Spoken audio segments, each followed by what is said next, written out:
প্রচণ্ড রোদের মধ্যে দাঁড়িয়ে থাকা এসব অভিভাবক মূলত তাদের কোমলমতি সন্তানদের জন্যই অপেক্ষা করছে কখন পরীক্ষা শেষ করে তাদের বাচ্চারা ফিরে আসবে। এই যেন এক অন্যরকম চিত্র। প্রত্যেকের ছেলে সন্তান তাদের কাছে অমূল্য সম্পদ। অভিভাবকদের এসব চিত্র দেখে আমার হঠাৎ করে মাইলস্টোন স্কুলের সেই দুর্ঘটনার কথা চোখের সামনে ভেসে উঠল। সেদিন মাইলস্টোন স্কুলও ঠিক এমনইভাবে অভিভাবকরা দাঁড়িয়েছিল।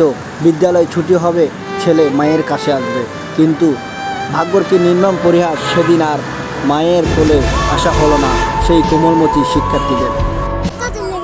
ব্যাগিং হয়েছে না? ব্যাগিং দিয়ান ফাসনা হইলে ফাসনা সহজ হই না? হ্যাঁ হইলে না হাতারে দিলে লেখি দেয় কাট না হাতারে হইলে লেখি দেয় মানে এখন যত নাম্বার আসি ব্যাগিং কাজ করছিস না? হ্যাঁ ফাসনা তো লেখে লিখেন আই ন পারে দি এলে কিছু আসে নাকি ব্যাগিং পারে নাকি এসে ন? তাহলে এখন ইনশাল্লাহ কিছু পাইম তো পাইম না হয় কা এনে পরীক্ষা কেমন হয়েছে?